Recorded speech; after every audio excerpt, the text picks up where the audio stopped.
Bueno, quisiera compartir con ustedes hoy una porción de Filipenses.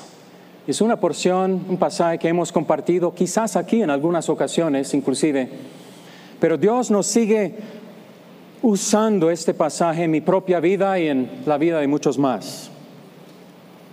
Tiene que ver con la paz de Dios. Filipenses 4. Un pasaje bien conocido. Nuestra pasión, Betty y mía, es de llevar el Evangelio a los que no han escuchado. Dar a conocer las buenas nuevas con los que no conocen a Dios. Pero también nuestra pasión ha sido ayudar a edificar a la iglesia para que puedan no solo las personas tener vida eterna, sino que también puedan experimentar vida abundante. La vida abundante en Cristo, que viene a través de vivir en nuestra realidad, de que es nuestra identidad en Cristo, nuestra unión con Él, y vivir de acuerdo a esa realidad y experimentar en la vida diaria el gozo y la paz y la seguridad que Dios nos quiere dar. Dios o Cristo vino a darnos vida eterna, pero también a darnos vida abundante en nuestras vidas. Y en una ciudad como la de México, vivimos en Cuautitlán Izcalli, al norte de la ciudad, pero sigue siendo ciudad, vivimos y experimentamos en nuestra vida y en la de los demás el estrés, las preocupaciones, la violencia, los afanes, la ansiedad, la depresión y muchas otras cosas son el pan de cada día para tantas personas. ¿Y cómo podemos en nuestra vida experimentar la paz de Dios? Y vamos a usar esa palabra paz de una manera más amplia. La vida en Cristo, paz, gozo, seguridad, confianza. ¿Cómo la podemos experimentar en nuestra vida a pesar de las circunstancias, a pesar del estrés, a pesar de las pruebas o en medio de las pruebas? ¿Cómo podemos vivir de esta manera, experimentando la paz de Dios? Por nada estéis afanosos, dice Filipenses 4:6, sino sean vuestras peticiones delante de Dios, o conocidas vuestras peticiones delante de Dios en toda oración y ruego con acción de gracias. Y la paz de Dios, que sobrepasa todo entendimiento, guardará vuestros corazones y vuestros pensamientos en Cristo Jesús. Por lo demás, hermanos, todo lo que es verdadero, todo lo honesto, todo lo justo, todo lo puro, todo lo amable, todo lo que es de buen nombre, si hay virtud alguna, si algo digno de alabanza, en esto pensad. Lo que aprendisteis y recibisteis y oísteis y visteis en mí, esto haced, y el Dios de paz estará con vosotros. Comienza la paz de Dios y termina con el Dios de paz. Este título, Dios de paz, es un título bastante repetido en el Nuevo Testamento. ¿Sí lo sabían? El Dios de paz. Dios es un Dios de paz. Dios es un Dios que da paz. También es un Dios de esperanza, dice Romanos. Es un Dios de misericordia. Es un Dios de amor. Pero Dios de paz es un título repetido en varias ocasiones. La paz de Dios dada por un Dios de paz.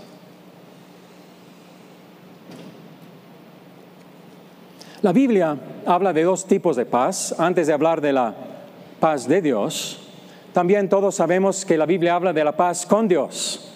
La paz con Dios. Cuando una persona cree en Cristo, pone su confianza en Cristo, es salva esa persona, es reconciliada con Dios y ya está desde ese momento en paz con Dios.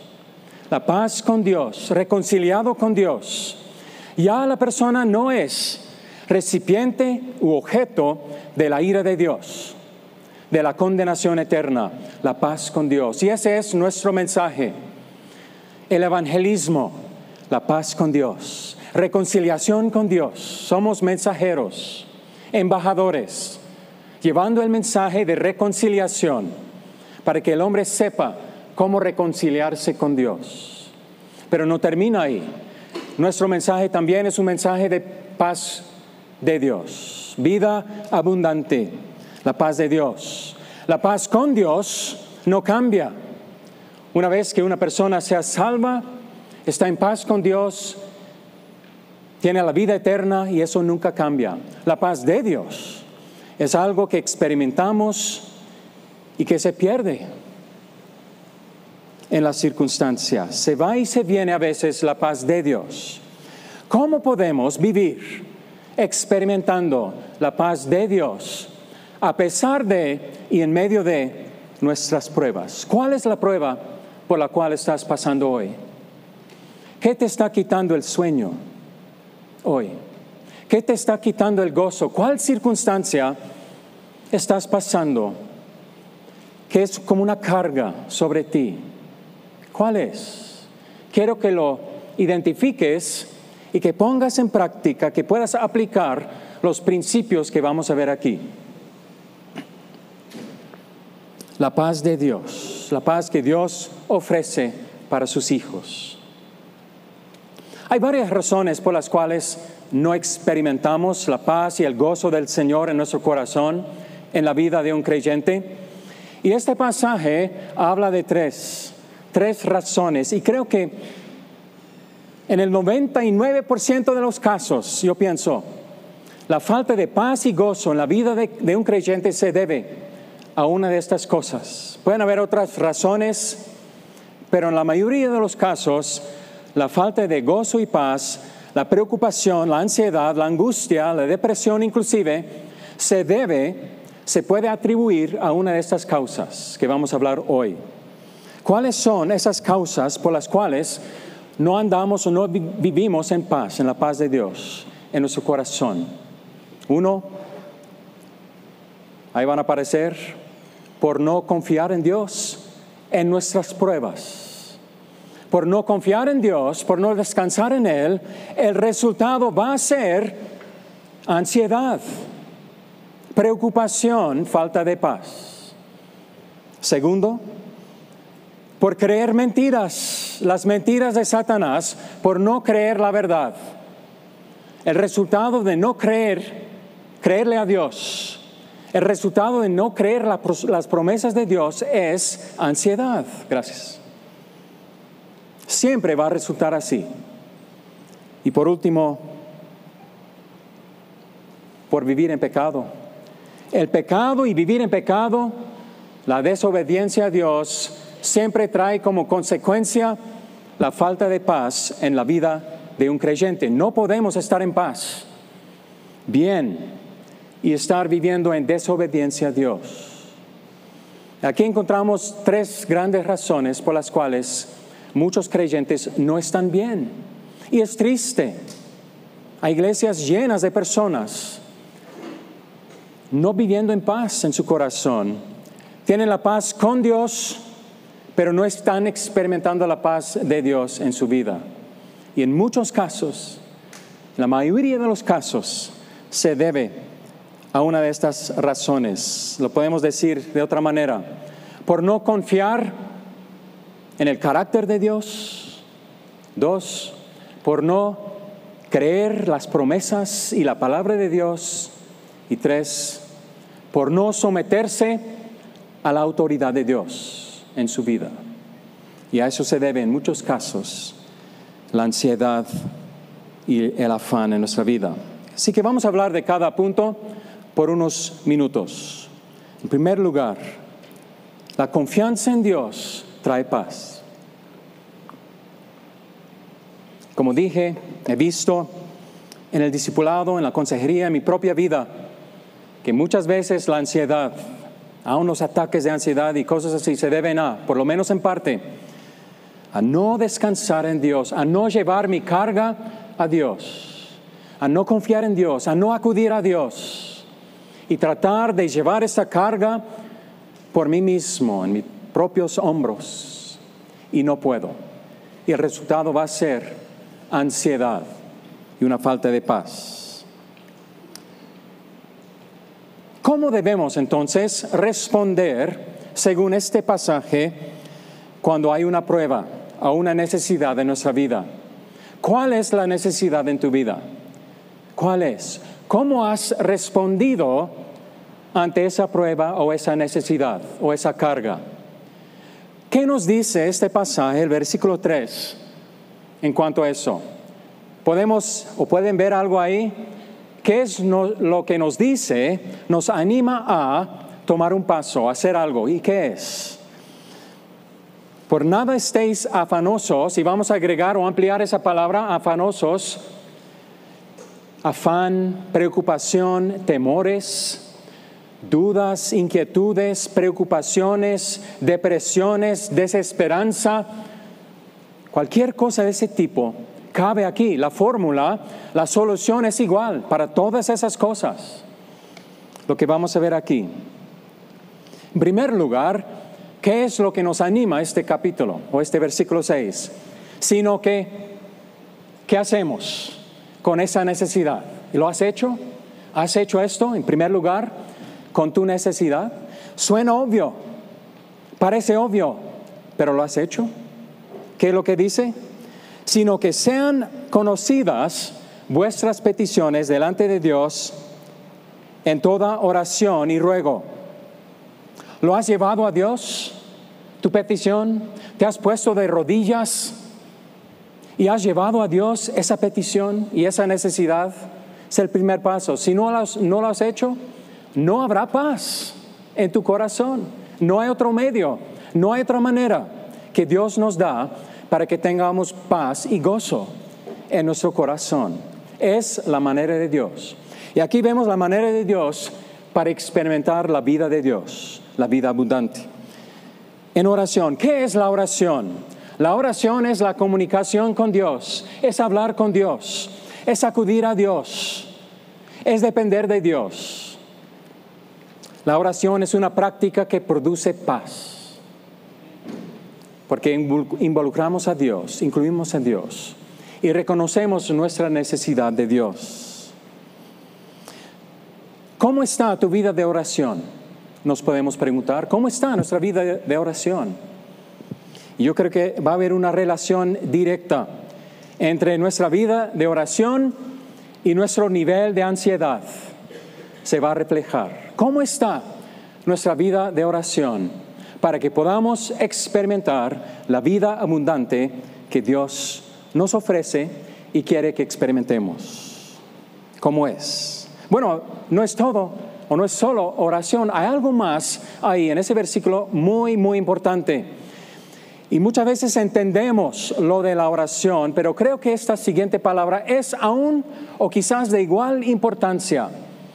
Y muchas veces nos hace falta esto en nuestra vida. ¿Cómo termina el versículo 6? Sino que sean conocidas vuestras peticiones delante de Dios en toda oración y ruego con acciones de gracias. La gratitud. La gratitud es una herramienta, un arma espiritual muy poderosa. Y suena algo sencillo, no muy importante, pero la gratitud en la vida de un creyente es muy importante. Y pensando en este contexto del gozo y la paz de Dios, es sumamente importante. ¿Por qué? ¿Qué es la gratitud? ¿Qué es el agradecimiento? No es solamente una buena ética o una buena idea dar gracias o ser agradecidos. No es una buena idea, una buena moralidad o algo bueno. Es sumamente importante las gracias. La gratitud es una expresión de confianza y fe en Dios. La gratitud es una expresión de adoración y alabanza a Dios. Porque ¿qué es lo que estamos haciendo cuando agradecemos a Dios? Estamos exaltando a Dios. Estamos colocando a Dios en nuestra vida donde merece estar. Gracias, Dios. Una buena práctica en medio de la prueba es darle gracias a Dios. ¿Por qué cosas? Primero, recordando. Cuando estás en una prueba, sientes la ansiedad, primero recordar. David lo hizo mucho, lo hacía mucho David. en los Salmos. Gracias, Dios, por todo lo que has hecho. Gracias, has sido fiel, has sido bueno. He visto tu mano vez tras vez tras vez. Y uno al darle gracias a Dios se va en su hombre interior siendo fortalecido. Gracias, Dios. Las gracias, la gratitud exalta a Dios, enfatiza a Dios, su carácter, sus atributos, su fidelidad. Gracias, Dios. Gratitud. Gracias, Dios, por lo que eres. Otro elemento de la gratitud. Gracias en medio de mi prueba. Tú eres fiel, tú eres bueno, tú estás cerca, tú te fijas en mí, tú no me has dejado. Gracias, gracias. Sé que estás conmigo. Eres fiel, eres santo, eres perfecto y estás conmigo. Gracias. Y al dar gracias a Dios, nuestra confianza, nuestro hombre interior se va fortaleciendo. Sido fortalecido. ¿Lo has hecho en tu prueba? Quizás hayas orado, pero has dado gracias. Has pasado tiempo simplemente dándole gracias a Dios en tu prueba por lo que Él es, por lo que Él ha hecho, por lo que Él hará, por sus promesas, por su fidelidad. Hazlo y verás cómo Dios va cambiando tu corazón. Gracias, Dios, por lo que vas a hacer. Sé que vendrá la respuesta. Gracias. La gratitud es sumamente importante. Es bueno fomentar esto aún en nuestros niños, hijos, para que vayan creciendo, siendo personas agradecidas con Dios y también con los demás. Así que en la oración manifestamos nuestra dependencia de Dios. La oración es una manifestación de la dependencia de Dios. La gratitud es una manifestación de nuestra confianza en Dios. La oración demuestra nuestra necesidad y dependencia de Dios. La gratitud demuestra nuestra confianza en Dios. Y depender y confiar resultan en paz, gozo, tranquilidad, quietud, reposo en nuestro corazón. Y hace tanta falta, no solo en México, aquí, en la vida de los creyentes, hace tanto falta la paz. La vida abundante.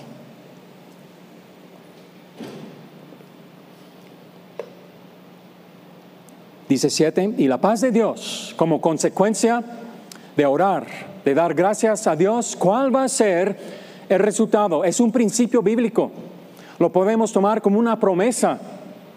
¿Cuál va a ser el resultado? Y la paz de Dios, el gozo de Dios, la tranquilidad, el reposo en mi hombre interior será dada por Dios, que sobrepasa todo entendimiento, guardará vuestros corazones y vuestros pensamientos en Cristo Jesús. Es una promesa, es un principio bíblico y Dios honra y lleva a cabo su palabra. Segundo lugar, podemos ver en el versículo que sigue, versículo 8, otro factor importante para que podamos experimentar esta vida abundante que Cristo quiere que tengamos. Y tiene que ver con los pensamientos. Esto también es muy importante.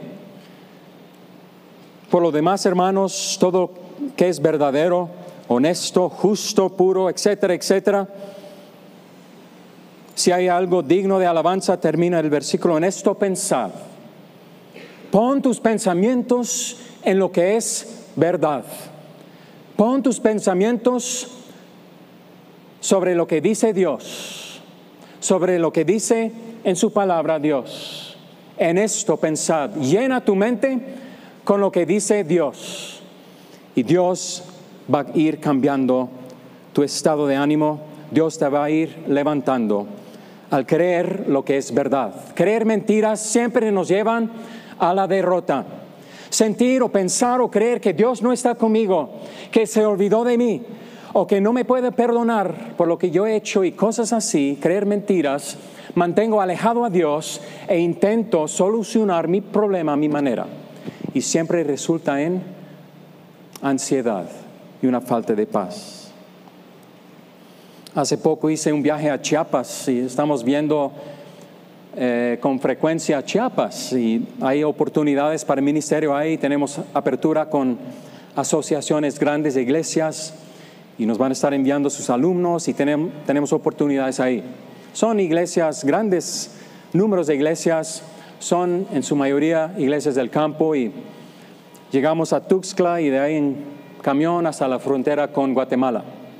Y son caminos a veces difíciles y yo no sabía la primera vez que tuvimos que pasar por una región controlada o gobernada por un grupo, los zapatistas o algo así. Entonces es calmado, pero de todos modos hay quizás cierto peligro o incomodidad. A veces ponen retenes y cosas así. Yo no lo sabía. Entonces íbamos allá y de repente alguien me dijo que íbamos a pasar por esa zona. Bueno, entonces yo, habiendo vivido en Colombia por tantos años y habiendo experimentado muchas cosas, secuestros, homicidios y cosas así, homicidios y cosas así, en mi experiencia cristiana con los amigos y compañeros y habiendo vivido con tanto estrés por grupos así por muchos años, me llegó en ese momento, les tengo que confesar, mucho temor. Me llegaron recuerdos de hace unos 20, 25 años de cosas que había vivido. Me llegó la ansiedad muy grande y no le dije a mi compañero, pero en ese momento yo me quería bajar del camión, no quería seguir. Y comencé las especulaciones y las conjeturas y las imaginaciones. ¿Y qué pasará si?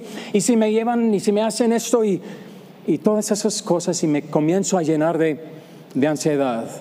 Y me doy cuenta que no estoy poniendo en práctica un pasaje que tanto he enseñado, exhortado y animado a otros. Y era una oportunidad para poner en práctica en mi propia vida la palabra de Dios. Y me doy cuenta que estoy llenándome de ansiedad y de temor a estas alturas de la vida. Y lo confieso a Dios. Y comienzo a tomar cautivo, como dice Corintios, a la palabra de Dios y a la realidad cada pensamiento. Y comienzo a poner en práctica lo que les acabo de decir, orar y darle gracias a Dios. Aquí está mi necesidad, Dios, aquí está mi temor. Te pido ayuda y gracias. Gracias, estás conmigo. Gracias, eres fiel. Estoy en tus manos. Y aunque me llevaran, aunque me mataran, estoy bien. Aunque sea en vida o en muerte, soy tuyo, estás conmigo. Imagínense la paz que vino sobre mí en ese momento y Dios me dio de su paz. Una vez más, Dios me dio su paz y pude seguir tranquilo adelante. ¿Lo has experimentado en tu vida? Que sigamos llevando nuestras peticiones a Dios, dándole gracias, confiando en Él, tomando cautivo cada pensamiento para que sea sometido el pensamiento a lo que es la verdad. Nuestra mente se llena de conjeturas, imaginaciones, lo que podría pasar, lo que pudiera pasar, si esto pasa y si esto pasa. Y Dios dice no, cree la verdad, piensa en la verdad y tendrás paz. Isaías 26 dice así, vayamos a Isaías capítulo 26, un versículo precioso que nos habla de esto.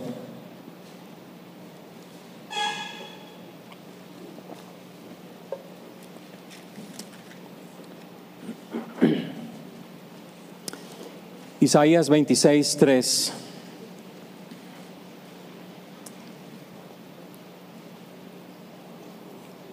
Tú guardarás en completa paz a aquel cuyo pensamiento en ti persevera, porque en ti ha confiado.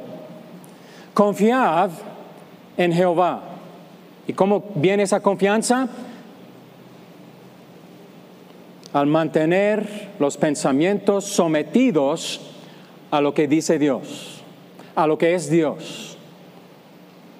Confiad en Dios, ¿cuándo? ¿O cuánto? ¿Cuándo? Confiad en Dios, ¿qué dice? Perpetuamente, en todo, constantemente. porque en Jehová el Señor está la fortaleza de los siglos. Una hermosa verdad y promesa de Isaías 26.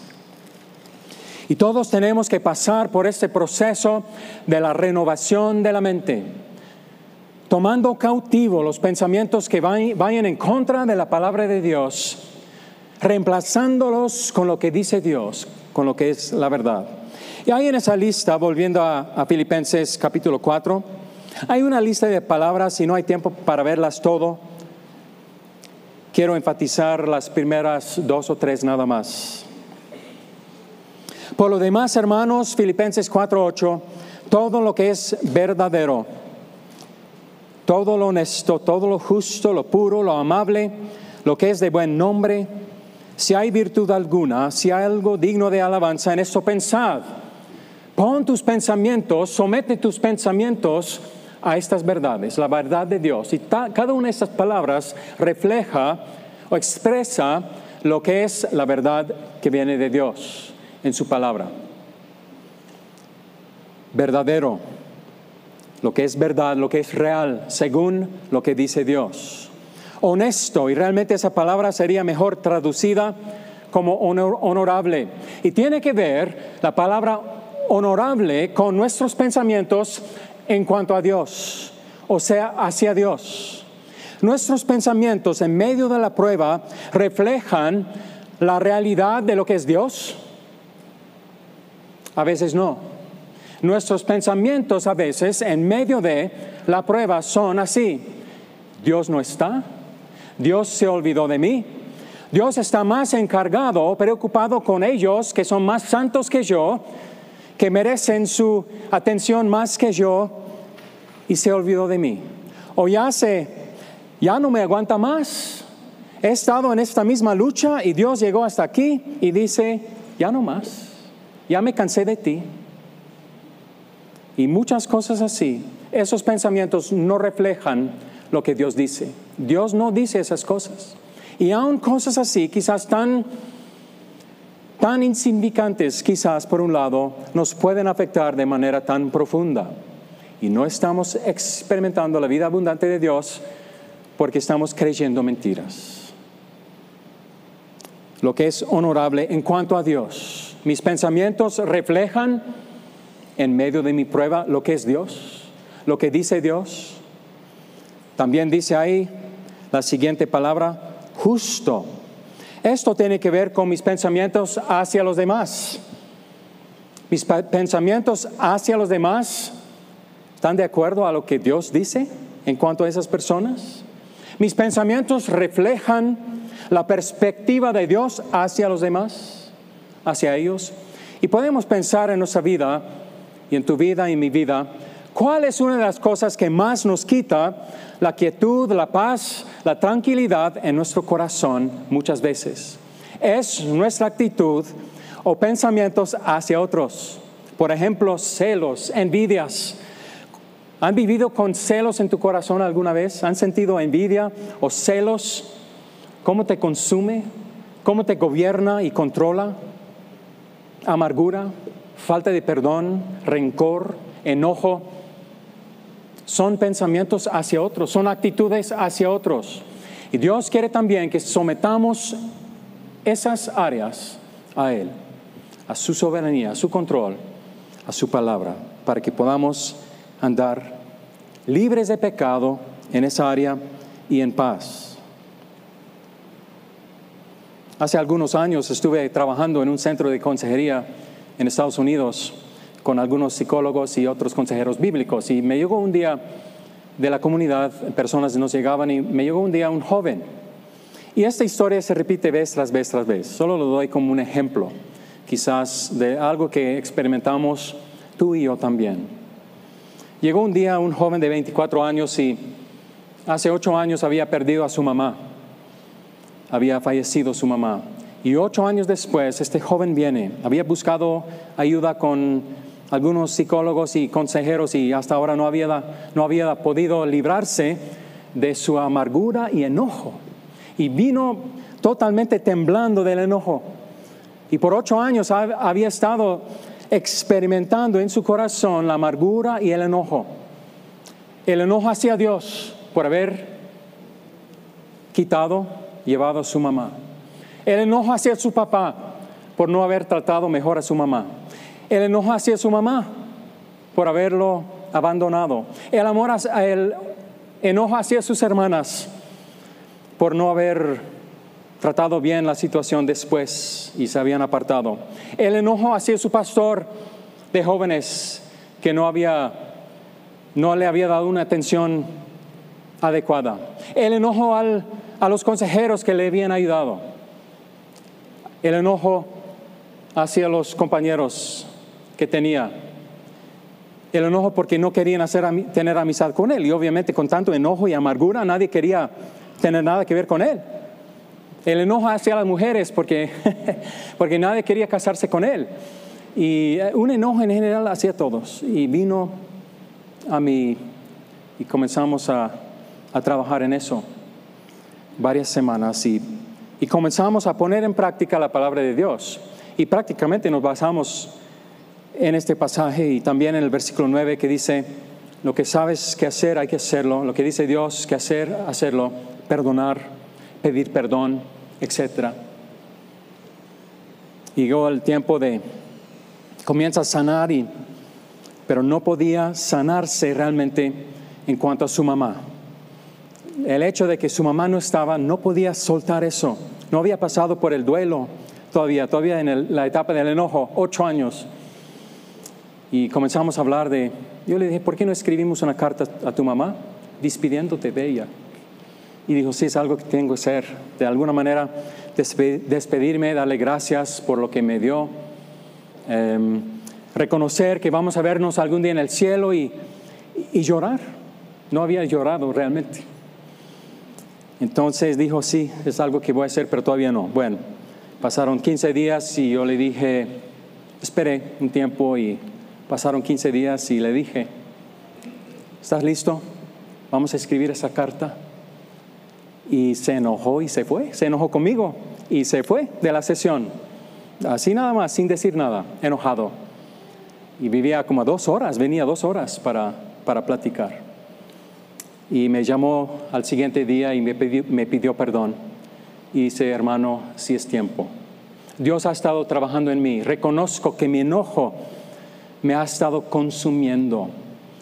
Y pobre, 24 años de edad, viviendo así, con tanto enojo por años, sin paz, un creyente, sin gozo y tan triste, ¿verdad? Y además, obviamente, los demás se alejaban de él. Entonces, por fin lo hizo y vino a la sesión y me mostró la carta y él lloró y yo lloré. Y derramó ríos de lágrimas, pero vi en él por primera vez una sonrisa, una ligereza en su espíritu y una paz, a pesar y una aceptación de su situación. Y cómo Dios obra en la vida de una persona cuando llevamos nuestras cargas a Él con gratitud, cuando nos disponemos delante de Él para hacer las cosas a su manera, como dice el versículo 9, y comenzamos a alinear nuestros pensamientos y actitudes con lo que dice Dios. Y permitamos que Él obre, en este caso, para sanar y poder poder llorar de manera apropiada. Y esa historia se repite vez tras vez, ¿verdad? O algo semejante en nuestras vidas también, como Dios nos quiere dar de su paz. Y por último, versículo 9.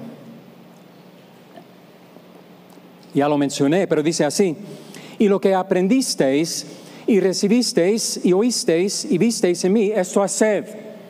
También hay cosas que hacer o cosas que no hacemos, el pecado, que quita el gozo y la paz de un creyente. Dios no nos permite tener gozo en nuestra vida o paz cuando estemos andando en pecado. Dios nos quita la paz para que nos volvamos a Él, nos acudamos a Él. Y esto haced obedecer a Dios, someternos a Dios. Y creo que la palabra aquí apropiada es rendición. Rendirnos a Dios. Entonces tenemos algunos puntos claves. Oración para que haya paz en nuestra vida. Tranquilidad, reposo. Oración, gratitud. Renovación de la mente. Creer la verdad. Y aquí tenemos la rendición delante de Dios. Me rindo delante de ti, Dios. Lo que tú me digas, respondo en fe y en obediencia. Y el resultado siempre va a ser paz en nuestro corazón. Y pienso en la vida de David. Vemos este ejemplo para terminar. La vida de David en el Antiguo Testamento. Vayamos rápidamente a Salmos 51. Todos conocemos la historia de David, el salmista, el rey David. Un hombre conforme al corazón de Dios. Había vivido por muchos años en comunión con Dios. Había experimentado la vida abundante, gozo y paz, confianza en Dios, dependencia de Dios en múltiples ocasiones. Y ya está llegando quizás a la edad de unos 50 años de edad y comete pecado con Betsabé. Ya habiendo tenido una larga vida en comunión con Dios, cae y comete este pecado de adulterio y además procuró la muerte de Urías, su esposo de ella. Y David, al hacerlo, obviamente no estaba bien. Y el resultado, la consecuencia de haber pecado en contra de Dios, trajo a su vida, a pesar de otras consecuencias, una agonía interior y una angustia, una falta de paz. Hasta que por fin se arrepiente delante de Dios, confiesa su pecado y es perdonado por Dios y puede volver a experimentar esa paz de Dios. Y duró un año antes de hacerlo. El Salmo 51 es un salmo escrito por David de confesión y gratitud a Dios. Y David es restaurado a la comunión con Dios. Y mira aquí cómo dice David en cuanto a cómo el pecado y la falta de confesión del pecado le afectó a él. Versículo 3. Porque yo reconozco mis rebeliones y mi pecado está siempre delante de mí. Cuando un creyente peca y anda en pecado y no lo reconoce, no lo confiesa a Dios, el resultado va a ser la falta de paz. David no pudo estar en paz, no estaba bien. Y Dios, en su misericordia, no nos permite, si somos hijos suyos, estar bien adentro. Lo cual nos lleva a arrepentirnos, reconocer nuestro pecado, apartarnos de ello y seguir en comunión con Dios. Mi pecado está siempre delante de mí. Así es. La falta de paz, la inquietud, no estoy bien. Y el alivio, el descanso, el reposo en su alma, en la vida de David, cuando finalmente se acerca a Dios, responde a la exhortación de su amigo Natán: tú eres el hombre David. Y él responde: es cierto, me arrepiento delante de Dios. Podemos ver también esta actitud en Salmo 38, un versículo ahí también.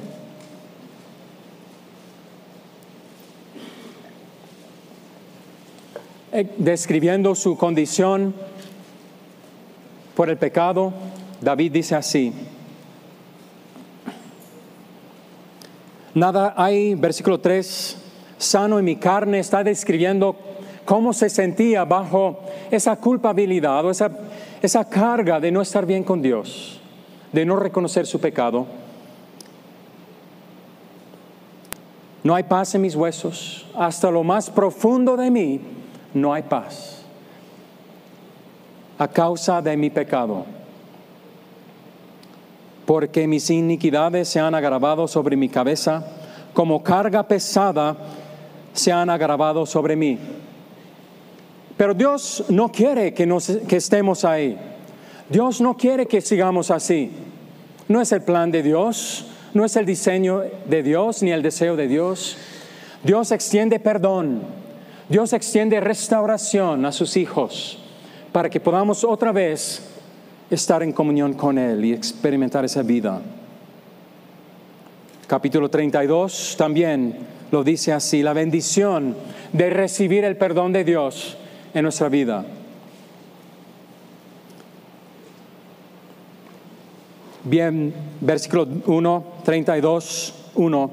Bienaventurado aquel cuya transgresión ha sido perdonada y cubierto o perdonado su pecado. ¡Qué bendición! Es poder andar en la libertad del perdón. Bienaventurado el hombre a quien Jehová no culpa de iniquidad y en cuyo espíritu no hay engaño. Mientras callé, mientras mantuve oculto mi pecado, mientras negué o renegué o rehusé confesar y reconocer mi pecado, dice David, se envejecieron mis huesos. Me afectó hasta físicamente, me afectó mi pecado. Es en mi gemir todo el día. Versículo 10 del mismo capítulo termina así: muchos dolores habrá para el impío, mas al que espera en Jehová le rodea la misericordia. Alegraos en Jehová y gozaos, justos, y cantad con júbilo todos vosotros los rectos de corazón, los perdonados. Y David termina así: la bendición del perdón de Dios y la paz que trae nuestra vida. Así que, volviendo a Filipenses 4, la paz de Dios. ¿Cuál es tu condición hoy? Espero que todos tengamos o estemos en paz con Dios, reconciliados con Dios, recipientes de la vida eterna. Pero yo sé que todos aquí necesitamos de la paz de Dios en nuestra vida. ¿Cuál es la prueba por la cual estás pasando hoy? ¿Cuál es tu necesidad? Creo que podamos aplicar, si no las tres, por lo menos una de estas cosas. Confía primero en la fidelidad de Dios. 2, cree en la palabra y las promesas de Dios. Créele a Dios. Y 2 o 3, sométete a su autoridad. Lo que Dios dice, hagámoslo. Y Dios, en Filipenses 4 dice así: guardará nuestros corazones y nuestras mentes con esa paz. Nos rodeará con su paz, como una fortaleza. Y esa paz de Dios, dice ahí en el versículo 7, sobrepasa todo entendimiento, sobrepasa, es superior a todas las maneras humanas, los mecanismos, los medicamentos, las maneras del hombre para alcanzar la paz y la felicidad. La paz de Dios sobrepasa, es superior, es mejor que cualquier otra cosa que nos podamos imaginar. Que podamos vivir en la realidad de estas verdades.